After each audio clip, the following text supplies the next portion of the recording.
एक कज़न ने अपने कज़न को ब्लैकमेल करना शुरू कर दिया। जो लड़की है उनकी तरफ से ये ख्वाहिश की गई कि अब हमें शादी कर लेनी चाहिए। मुजरिम वसीम था कि इसका मकसद सिर्फ ब्लैकमेलिंग करना था। इसका मकसद जो सिर्फ था वो तंग करना था, प्रेशराइज करना था। अस्सलाम वालेकुम, आप देख रहे हैं ज़ेब टीवी में हूँ आपका मेज़बान फराज मलिक। एक ऐसा ही वाक़या पेश आता है जिसमें आप अपने साबित होता है कि आप खून के रिश्तों में वफ़ा नहीं होती।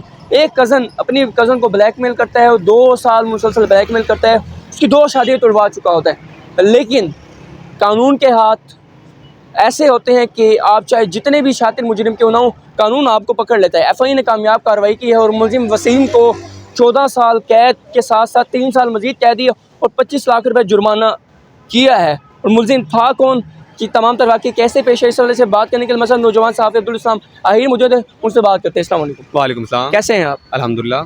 आप खून के रिश्तों पर एतबार नहीं कर सकते, सुनते थे खून के रिश्तों में वफा नहीं, ये साबित हो गया कैसे? बिल्कुल ऐसे ही ये जो केस था मुल्तान में, ये बहुत ही मतलब कि एक फोबिया मचा हुआ था यहाँ की आवाम में ना, कि एक कज़न ने अपने कज़न को ब्लैकमेल करना शुरू कर दिया।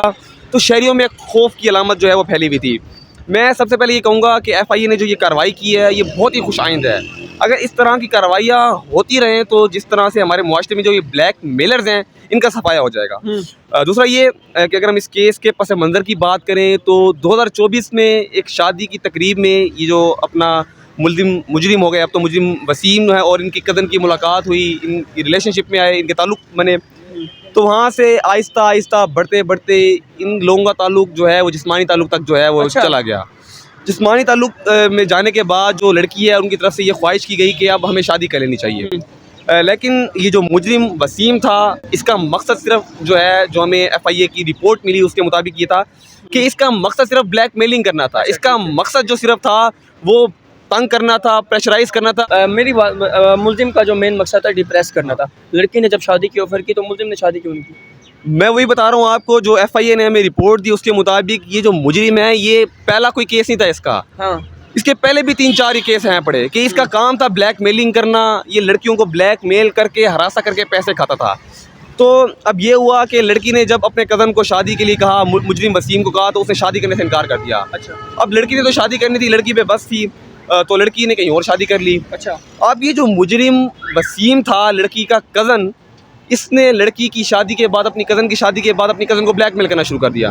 पहले ब्लैकमेलिंग का सिलसिला खत्म नहीं हुआ, दोबारा ब्लैकमेलिंग करना शुरू कर दिया। हाँ, अब जहाँ पे लड़की की शादी हुई थी वो एक अच्छे फाइनेंशियली तौर पे स्ट्रॉन्ग थे, तो अब इसने सोचा मैं इसको तंग करके इसके शोर की कमाई खाऊंगा। अच्छा, ठीक है। इसने अपनी कज़न को ब्लैकमेल करना शुरू कर दिया। अच्छा। अब उसके शोर को वो नादेबा जो तस्वीरें थी, वीडियोस थी, जो रिलेशनशिप में जो सेंड की जाती हैं, जो हमारे मुआशरे का ये फकदान है कि मतलब कि शादी के ताल्लुक से पहले इस तरह के जो मरासिम बनाए जाते हैं, तो वो जो लड़की ने वो अपनी चीज़ें भेजी नादेबा। अब उसका कज़न ये जो मुजरिम वसीम है, ये वही नादेबा चीज़ें उसके अपनी कज़न के खावन को भेजना शुरू कर दी। अच्छा, फिर? अब वो जो खातून थी, उनका जो खावन था वो तो बड़ा कंजर्वेटिव थिंकिंग का था, उसने उस लड़की को तलाक दे दी। अच्छा। तलाक देने के बाद उस लड़की ने मुजरिम वसीम को कहा कि अब आप मुझसे शादी कर लो। अच्छा, ठीक है। उसने फिर भी शादी ना की। अच्छा। मजबूरन लड़की ने फिर कहीं और दूसरी शादी कर ली। अच्छा सलाम, मुलजिम चाहे जितना शातिर क्यों ना हो पकड़ा जाता है, ये पकड़ा कैसे गया? बिल्कुल, आपने अपने सवाल में ही जवाब दिया, बड़ा अच्छा सवाल किया कि मुजरिम जितना मर्जी शातिर हो, कानून के हाथों से नहीं भाग सकता। कानून के हाथ जो है वो बहुत बड़े हैं। अच्छा। मुजरिम चाहे जितना मर्जी शातिर हो, कहीं ना कहीं कोई गलती छोड़ जाता है। अच्छा। अब असल में कहानी ये हुई कि अब लड़की की जहाँ दूसरी शादी हुई, वो जिससे शादी हुई वो साबिक जो है वो पुलिस में थे, रिटायर्ड थे पुलिस से, वो कानून को जानते थे। वो कहते हैं पुलिस से ना दोस्ती अच्छी है ना दुश्मनी अच्छी है। हाँ, वो पुलिस वाले जो थे वो कानून को जानते थे। कानून को जानने की बदौलत अब इस मुजरिम वसीम ने दूसरे खामन को भी जो है वो नादेबा वीडियोस भेजना शुरू कर दिया। अच्छा फराज भाई, इनमें सबसे अहम बात ये है, ये जो मुजरिम वसीम था, ये अपना फेक व्हाट्सएप बना के, औरों के व्हाट्सएप से ये बना के जो है ये ब्लैकमेल करता था। अच्छा, ठीक है। अब वो जो खातून थी, उसके जो खामन थे, दूसरे खामन थे जो पुलिस से रिटायर थे, उनको फेक व्हाट्सएप से ये जो है और नंबर से, अपने ज़ाती नंबर से नहीं, नादेबा वीडियोस भेजना शुरू कर दी। अच्छा।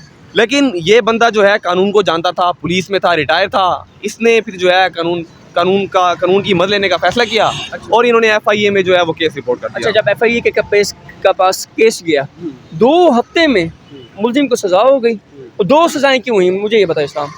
एक तो ये कि एक ये खातून थी, इसको ब्लैकमेलिंग की वजह से जो कि सज़ा हुई।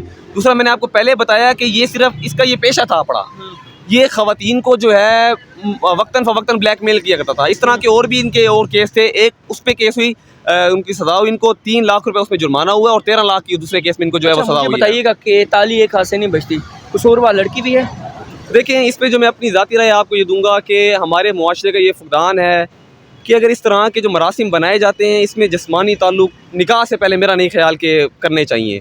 अब ज़ाहिर बात है कि अब उस खातून की भी गलती थी, वो जिस्मानी ताल्लुक बनाए, वो वीडियोज़ आखिर उसको भेजी मुजरिम को, जिसकी बिना पे वो मुजरिम जो है वो ब्लैकमेल करता रहा। तो ज़ाहिर बात है खातून का भी बीच में कसूर है, लेकिन जो मुजरिम वसीम है उसने फिर उस चीज़ को बड़ा गलत इस्तेमाल किया और उसका मतलब कि इसके ऊपर जो FIA ने एक्शन लिया, मैं कहता हूँ मैं FIA को अप्रिशिएट करता हूँ। देखने वालों के लिए क्या पैगाम देना चाहेंगे आप? देखने वालों के लिए मैं ये पैगाम देना चाहूँगा कि ये जो हमारी अब साइबर क्राइम है, इसे हमें अवेयर होना चाहिए, हमें ख्याल रखना चाहिए। मैं तो ये कहता हूँ कि हमें तो हमारी जो फीमेल्स हैं उनको चाहिए कि अपनी जो आम पिक्चर है वो भी अपलोड ना करें, क्योंकि अब आपको पता है AI आ गई है, टेक्नोलॉजी जितनी ज़्यादा हो गई है, तो लोग डीप फेक ऐप्स के ज़रिए उनको जो है वो नाजेबा तस्वीरों में तब्दील कर लेते हैं। तो मैं यही कहूँगा कि जो हमारी बहनें हैं, हमारी माएँ हैं, हमारी बेटियाँ हैं, उनको चाहिए कि इन चीज़ों से ज़रा बचें, फिर बाद में इन्हीं के लिए मसला बनता है। ये जो मुजरिम होते हैं ये बहुत शातिर होते हैं, ये बहुत तेज़ होते हैं, ये ज़िंदगियाँ तबाह कर देते हैं। हाँ जी, बिल्कुल, आपने इनकी तमाम राय जानी। आप इस तरह से क्या कहते हैं अपनी राय से ज़रूर आगाह कर सकते हैं। इसी के साथ अपने मेज़बान फराज मलिक को दीजिए इजाज़त और देखते रहिए ज़ेब TV। अल्लाह ने के बाद।